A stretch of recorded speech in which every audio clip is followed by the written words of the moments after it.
할렐루야, 우리 사랑하는 성도님들, 우리가 이제 누가복음 5장 말씀을 오늘 묵상하게 됩니다. 이 말씀은 예수님께서 제자들을 부르시는 장면이죠. 갈릴리 호숫가에서 예수님께서 말씀을 가르치시고 또 제자들이 고기를 잡고 있는데 오랫동안 고기를 못 잡고 있었는데 깊은 데로 가서 그물을 내리라 라고 명령을 하시는 장면이 나옵니다.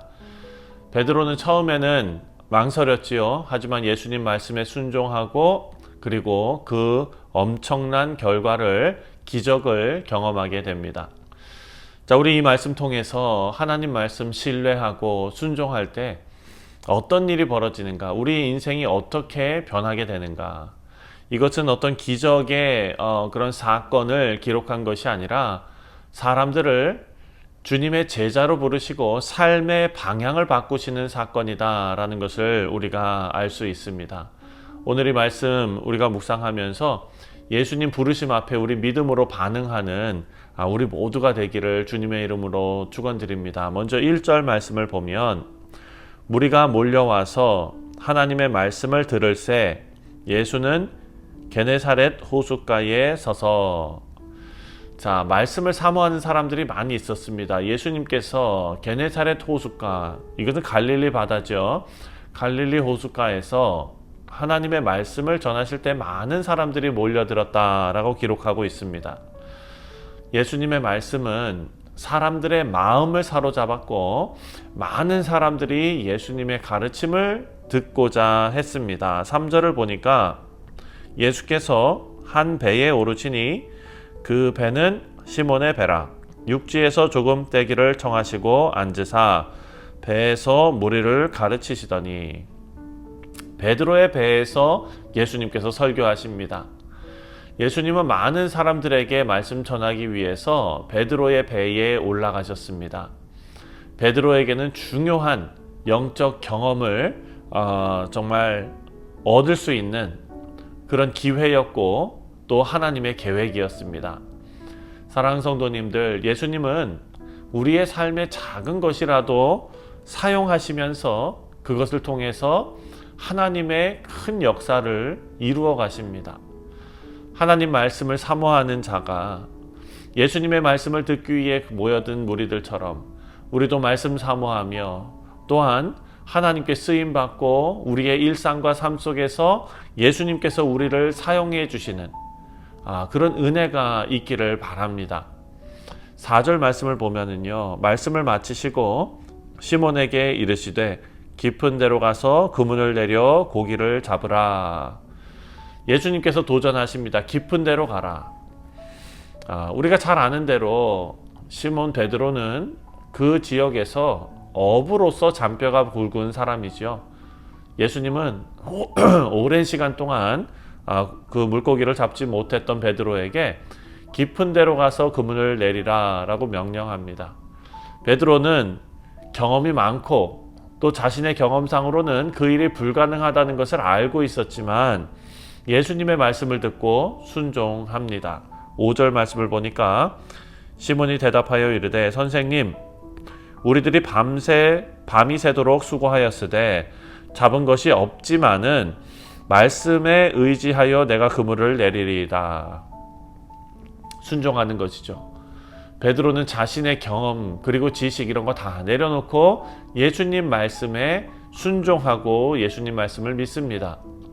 사랑하는 성도님들, 우리의 신앙의 경험이나 또 우리의 지성, 이성에 의존하는 것이 아니라 하나님 말씀에 대한 순종으로 이런 놀라운 일이, 삶이 변하는 일이, 삶의 방향이 바뀌는 일이 이루어졌다라는 것을 우리가 볼 수 있습니다. 6절 말씀을 보니까 그렇게 하니 고기를 잡은 것이 심히 많아 그물이 찢어지는지라. 베드로는 말씀 따라 행동했습니다. 그럴 때에 상상할 수 없는 놀라운 결과를 경험했지요. 이것은 어떤 기적의 사건, 그 단순한 사건이 아니라 예수님이 누구이신지를 드러내는 사건이었습니다. 우리 생각으로는 불가능해 보여도 하나님 말씀 신뢰하고 순종할 때 삶이 변하는 길이 열리는 줄 믿습니다. 8절 말씀에 시몬 베드로가 이를 보고 예수의 무릎 아래에 엎드려 이르되 주여 나를 떠나소서 나는 죄인이로소이다 하니. 사랑하는 성도님들, 베드로는 지금 엄청난 기적을 경험했지요. 그러자 예수님의 그 놀라운 그 역사에 압도당해서 예수님 앞에 엎드립니다. 그냥 기적을 보고 놀란 것이 아니라 예수님의 권위와 거룩하심과 그 앞에서 자신의 존재를 보았을 때 자신의 죄를 깨닫게 된 것입니다. 사랑하는 성도님들, 이것은 참된 믿음의 반응이죠. 하나님을 만난 사람들은 공통적으로 이런 반응을 보입니다. 10절 말씀을 보니까 세베대의 아들로서 시몬의 동업자인 야고보와 요한도 놀랐습니다. 예수께서 시몬에게 이르시되 무서워하지 말라 이제 후로는 내가 사람을 취하리라 하시니. 베드로에게 새로운 사명을 주십니다. 예수님은 베드로에게 이제부터 사람을 낚는 어부가 될 것이다 라고 말씀하십니다. 인생의 목적이 완전히 바뀌는 부르심입니다. 11절에 그들이 배를 육지에 대고 모든 것을 버려두고 예수를 따르니라. 모든 것을 버려두고 예수님을 따랐습니다.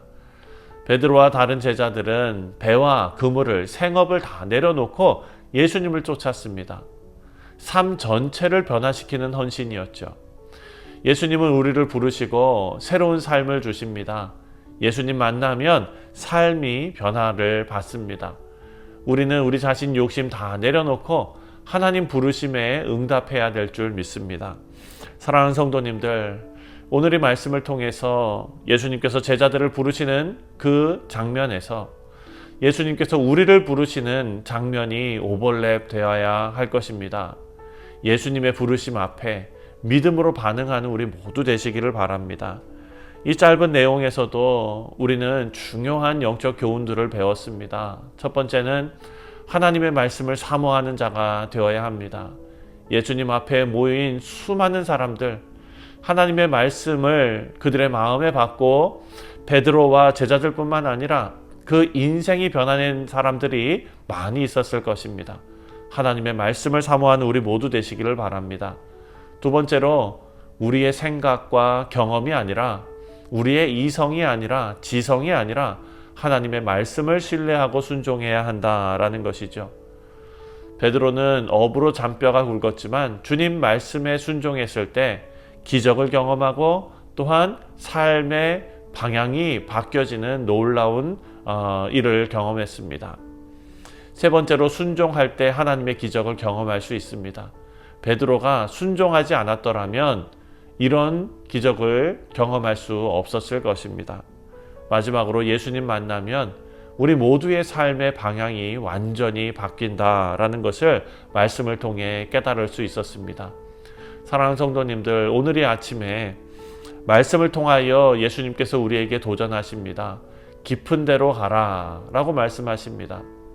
사랑하는 성도님들, 우리가 믿음으로 이 말씀에 응답하고 예수님께서 부르시는 그 부르심에 순종하는 우리 복된 뉴욕 성실장로교회 모든 교우들 되시기를 주님의 이름으로 축원드립니다. 기도하겠습니다.